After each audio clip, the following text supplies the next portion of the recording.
When you think of an event organizer in South Africa, her name quickly pops up. Nono Skosana's company has done decor and sets for stars such as DJ Zintle, Kelly Kumalo, Dando Duma, Zakes Bantuni, and many more. She's responsible for organizing the picture-perfect, high-profile gathering and photo shoots that many would wish. Her company is thriving. Thank you very much for making time to talk to us on Morning Live this morning. And I read somewhere that you started off as an attorney. So when does event organizing get in the mix of things? Thank you for having me. Yeah, a lot of people do ask me that, because events, legal, really it's not the same sphere. So what happened is I started this business as a part-time kind of business where I would continue in my legal field, and then during the weekend then I would hire furniture and do events. But for some reason, as I was going through it, I realized that it became difficult to do both at the same time because they are both very demanding. So that's how I ended up doing this full time, even though I came as I thought to myself, okay, let me take a break from the legal field and then try and grow this business and see if I can go back. So I guess I'm still going back there. So you're still dabbing in legal and event? At the moment, I'm doing this full time, but the legal is on pause at the moment, yeah. Who is guiding you? I mean, this is a totally new industry. So was there someone mentoring you and guiding you through this whole process? That's funny enough, no, hey. I didn't have anyone holding my hand. The thing is, it wasn't meant to be what it is now. Even when I started doing weddings, it was something that just happened because I was hiring out furniture, lounge seating, for small parties and all that. And then what happened is a client that I did that for, decorated for a small party, asked me to do a wedding for her. I said to her, I don't do weddings. And then she said, no, please, I liked what you did. So I can even hire furniture for weddings because you don't have that. And then you come and decorate for me for that wedding. And then for some reason, I agreed and did that. After that wedding, it was a boom. There were weddings coming, and then I had to start hiring out myself to do those weddings. That's when I realized that I hired out a lot of furniture every weekend. So I started buying wedding stuff as well. That's how I got to where I am now. How would you describe the company? I would say Nono Events is an event that caters for anyone, any type of event. Whether it's a small or big event, Nono Events will cater for you. Whether it's a wedding or it's an intimate event for 2 people, maybe it's an engagement, or even unveilings, funeral. Actually, we're doing funerals now since the lockdown. That's where we started doing funerals and setting up for such events. Because before it was just parties, weddings, corporate events, festivals, yeah. But now we all-rounder. Anything you can think of, yeah. And you just mentioned now funerals, and that COVID inspired this idea of you to venture into funerals. Yes. What other challenges did you go through? And talk to us about the process that led to you guys thinking of incorporating funeral into planning to the event. If you are sitting at home for a year, it was 9 months to a year, I think, where we were just sitting and not doing anything. Because you can remember, events, we bring people together. And in terms of COVID regulations and all that, people are not supposed to, come in groups and all that. So we were the most affected industry in the country, if I may say, or in the world. So we were just sitting, not doing anything. And somehow, actually, it was Somizi. Somizi's mom passed on, and Somizi contacted us. He did say, I know you don't do funerals, but I need your help.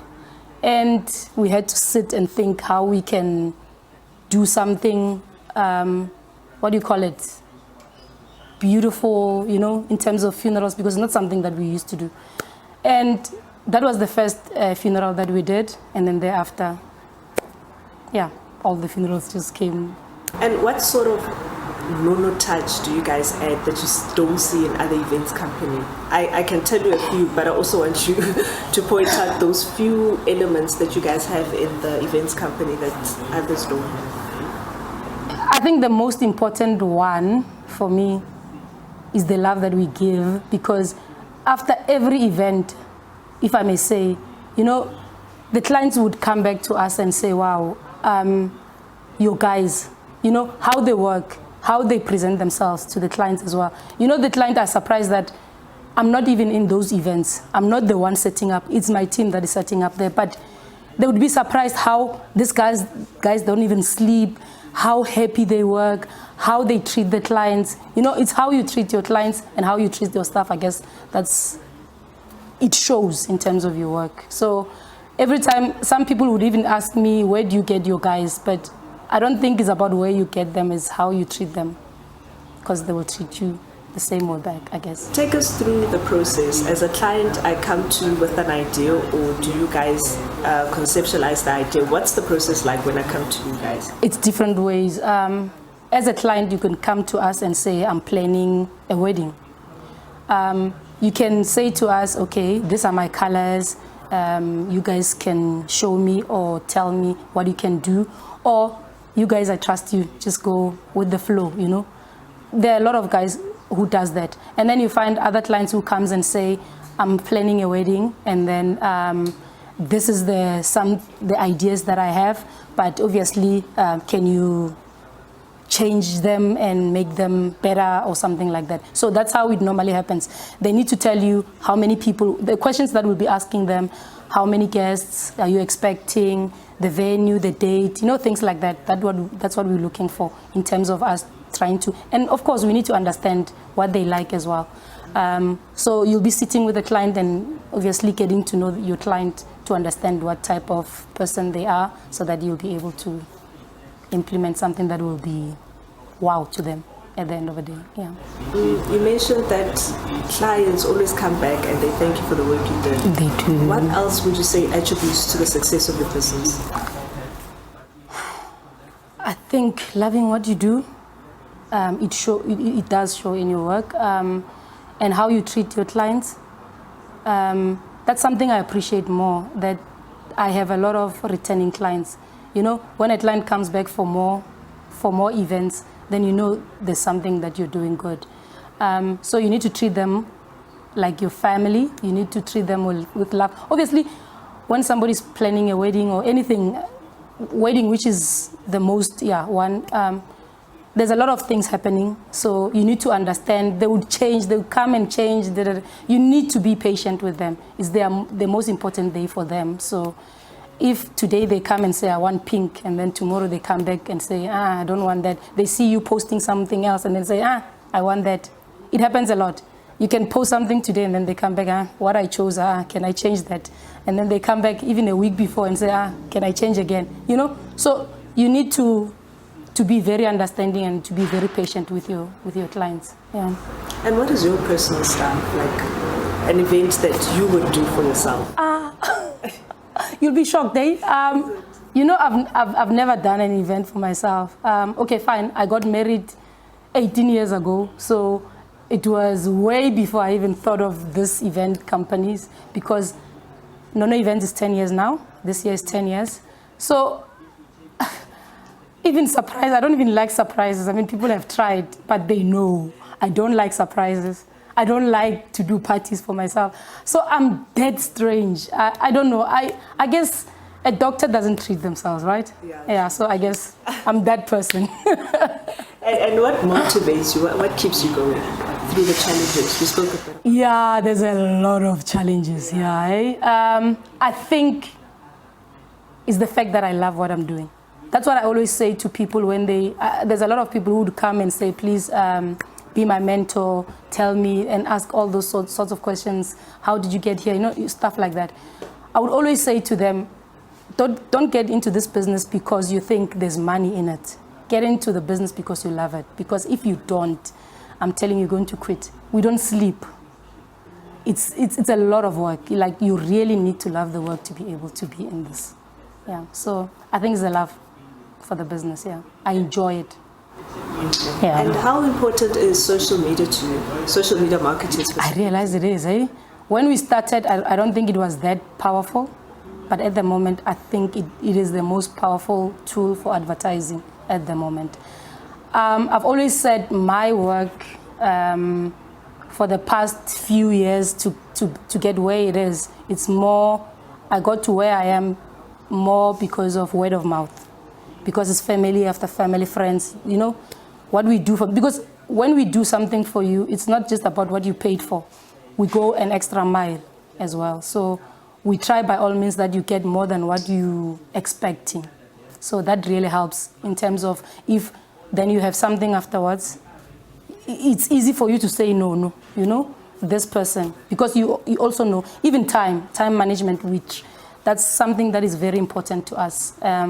That's why sometimes we make clients angry because we wake them up unexpected because they thought, they're going to come at later and then my guys get there at 5 a.m. in the morning at Devon, they're already in Limpopo, they like, you know. So it's things like that, you know, that keeps us going, yeah. You just mentioned that you have clients in Durban and Limpopo. So how does everywhere you guys travel throughout the We country? travel even outside of the country. We have clients in Swaziland. We've gone to Swaziland many times. We've gone to Lesotho. We've gone to Botswana. So we go everywhere. We have transport. I think that's the main thing. I mean, if you have trucks, it's easier because if then you don't have transportation will kill you. Yeah, because if you have to do a wedding in Swaziland, for instance, you can't leave on a Friday for a wedding that is happening on Saturday. So that week already is taken a week before because you might have to leave on Tuesday or Monday, depending if you have to set up a marquee. Marquee, like glass marquees, take time. You know, there's a lot of things depending on the number of seating. So some take a lot of days. I mean, if you can check, sometimes we even do a deck before we put a marquee. So it's a lot of work. So if you have transportation, so it's easy to go anywhere. And what would you say has been the highlight of your career? Or rather, an event that was challenging, but you were very happy with the outcome? All of my events. I think all the events have their own challenges, eh? The funny thing about it, the clients will never know what challenges we went through, you know, to get through it. Because even if we forget something, the client will never know that we forgot something because that thing will get there without the client even knowing. So that's why I'm saying transportation is very important in this business. Hence, when we work, we have different groups. You might find, let's say this weekend, we have 4 events. Ne? So this group is going there to Limpopo, the other one is going to KZN, the other one is going wherever. But there is that person that we call a runner. That person is just there, just in case somebody phones and say, I need what. So he needs to go, yeah. Client will never know about such things. As far as Swaziland, client will never know. Yeah. That's lovely. Yeah. And what's next for Nono Events? Nono Events. Sure. I'm sure there's a lot, eh? But the main thing, we would really love to have our own venue. Yeah, like it's a struggle. Wedding venues, corporate venues, you know.